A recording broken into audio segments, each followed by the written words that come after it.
บายดีข้าพเจ้าชื่อว่าเมงล่อเรียนสาขาคณิตศาสตร์ปี4มื้อนี้ข้าพเจ้าจะมานำเสนอปรากฏการณ์การสะท้อนแสงของวัตถุในแว่นเพียงซึ่งพวกเราจะมาติดตามไปพร้อมๆกันข้อก่อสองแว่นเพียงประกอบเป็นมุม45องศาซึ่งเราสามารถสร้างแต้นได้ดังนี้เราจะมีแว่นตัวที่1ประกอบกับแว่นตัวที่2เป็นมุม45องศาและเราวางวัตถุ A ใส่หน้าแว่น2อันและวัตถุ A จะสะท้อนโดยตั้งฉากกับแว่นตัวที่1ได้ A1 A จะสะท้อนใส่แว่นตัวที่2โดยตั้งฉากจะได้ A2 เป็นวัตถุล้วนและ A2 จะสะท้อนโดยตั้งฉากใส่แว่นตัวที่1จะได้ A3 A1 สะท้อนใส่แว่นตัวที่2โดยตั้งฉากจะได้ AC AC จะสะท้อนใส่แว่นตัวที่1โดยตั้งฉากจะได้ A5 A3 จะสะท้อนใส่แว่นตัวที่2โดยตั้งฉากจะได้ A6 A6 จะสะท้อนใส่แว่นตัวที่1โดยตั้งฉาก A5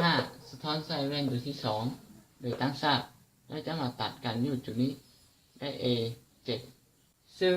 A7 หา O มีระยะห่างเท่ากับ O หา A ก็สองแว่นเพียงประกอบเป็นมุม45องศาซึ่งเรามีแว่นตัวที่1ประกอบกับแว่นตัวที่2เป็นมุม45องศาแล้วเราวางวัตถุ A ใส่เครื่องกลางของหน้าแว่น2อันแล้ว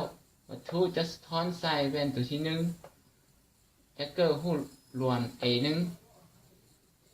และ A จะสะท้อนใส่แว่นตัวที่2จะเกิดวัตถุรวน A2 วัตถุรวน A2 จะสะท้อนใส่แว่นตัวที่1จะเกิดวัตถุรวน A3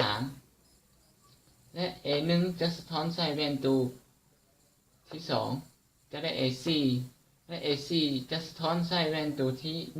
1จะได้ A5 A3 จะสะท้อนใส่แว่นตัวที่2จะได้ A6 A6 สะท้อนใส่แว่นตัวที่1และ A5 สะท้อนใส่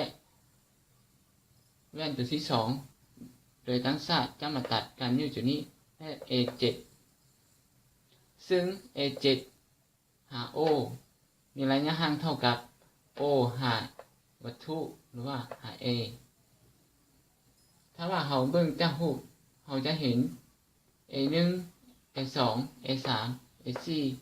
A5 A6 และ A7 เนาะซึ่ง A7 เราจะเห็น